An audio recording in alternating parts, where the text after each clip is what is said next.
Hi all welcome to food for all. இன்றைக்கி நம்ம சேனலில் சூப்பரான பீச் ஸ்டைல் மசாலா சுண்டல் ரெசிபி தான் பார்க்க போகிறோம். வாங்க எப்படி பண்ணுறதுன்னு பார்க்கலாம். ஃபஸ்ட்டு அதுக்கு ஒரு மசாலா ரெடி பண்ணிடலாம். ஒரு மிக்ஸி ஜாரில் ஒரு பச்சை மிளகாய், 3 பல் பூண்டு, ஒரு துண்டு இஞ்சி, 2 பெரிய வெங்காயத்தை ரஃப்பாக சாப் பண்ணி அதையும் ஆட் பண்ணிக்கலாம். கூடவே நான் இன்றைக்கி ஒரு பெரிய தக்காளியை ஃபைனாக சாப் பண்ணி சேர்த்துருக்கேன். நீங்கள் தக்காளி வந்துட்டு சின்னதாக இருந்தால் 2 தக்காளி ஆட் பண்ணிக்கோங்க. இப்போ இது எல்லாத்தையும் நல்லா ஃபைன் பேஸ்ட்டாக அரைச்சி எடுத்துகிட்டு வந்துடலாம். பச்சை மிளகாய் வந்து உங்கள் காரத்துக்கு ஏற்ப சேர்த்துக்கோங்க. நம்ம இதில் சாம்பார் பொடி சேர்க்க போகிறோம். அதில் ஆல்ரெடி காரம் இருக்கும். அதனால் நீங்கள் பச்சை மிளகாய் உங்கள் காரத்துக்கு ஏற்ப அட்ஜஸ்ட் பண்ணி சேர்த்துக்கோங்க. இப்போது நம்ம மசாலாவை தாளிச்சிடலாம். ஃபஸ்ட்டு அதுக்கு ஒரு கடாயில் கொஞ்சமாக எண்ணெய் விட்டுட்டு நம்ம ஆல்ரெடி ஃபைன் பேஸ்ட்டாக அரைச்சி வச்சுருக்கோம்ல, அந்த மசாலாவை சேர்த்து நல்லா கொதிக்க விட்டுறலாம். இது நம்ம எல்லாமே பச்சையாக அரைச்சிருக்கனால அந்த பச்சை வாசனை போகிற வரைக்கும் நல்லா கொதிக்கணும். இப்போ இதில் வந்துட்டு நம்ம தேவையான அளவு தண்ணியும் சேர்த்து கொதிக்க விட்டுறலாம்.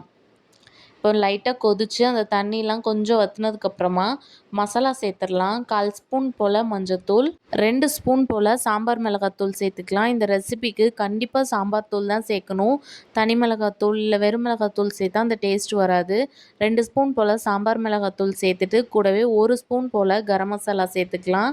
இப்போ இது எல்லாத்தையும் நல்லா மிக்ஸ் பண்ணிவிட்டு மசாலாவோட பச்சை வாசனை போகிற வரைக்கும் நல்லா கொதிக்க விட்டுறலாம்.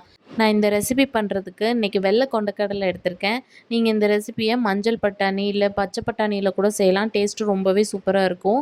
நான் சுண்டலை ஆல்ரெடி ஒரு 3 விசில் விட்டு எடுத்துகிட்டு வந்திருக்கேன். அதில் பாதியை மட்டும் லைட்டாக மேஷ் பண்ணி விட்டுட்டு மிச்சத்தை அப்படியே சேர்த்துக்கலாம். இப்படி பண்ணும்போது கிரேவி ரொம்பவே டேஸ்ட்டாக இருக்கும். இதில் வந்துட்டு நம்ம சுண்டல் வேக வச்சுருப்போம்ல, அந்த தண்ணியை லைட்டாக ஆட் பண்ணிக்கலாம். நம்ம ஆல்ரெடி கொண்டக்கடலையில் உப்பு சேர்த்து வேக வச்சுருப்போம். ஸோ நல்லா கொதிச்சதுக்கப்புறமா உப்பு செக் பண்ணிவிட்டு அதுக்கப்புறமா சேர்த்தா போதும். பத்தலைன்னா மசாலா நல்லா கொதித்து அந்த பச்சை வாசனை போனதுக்கப்புறமா அடுப்பு ஆஃப் பண்ணிடலாம். இதை சர்வ் பண்ணும்போது நம்ம கடைகளில் தர மாதிரி கேரட்டு, வெங்காயம், அப்புறமா கொஞ்சமாக மாங்காய், கொத்தமல்லி இலை தூவி சர்வ் பண்ணலாம். கார்ன்ஃப்ளேக்ஸ் இருந்தால் அதையும் மேலே பொரித்து ஆட் பண்ணிக்கலாம். சூப்பராக பீச் சைடில் சாப்பிட்ற மாதிரி மசாலா சுண்டல் ரெடி. எப்படி இருக்குன்னு செஞ்சு பார்த்துட்டு மறக்காமல் கமெண்ட்ஸில் சொல்லுங்கள். இந்த மாதிரி சிம்பிளான ரெசிபீஸ்க்கு நம்ம சேனலில் மறக்காமல் சப்ஸ்கிரைப் பண்ணிக்கோங்க. பாய்.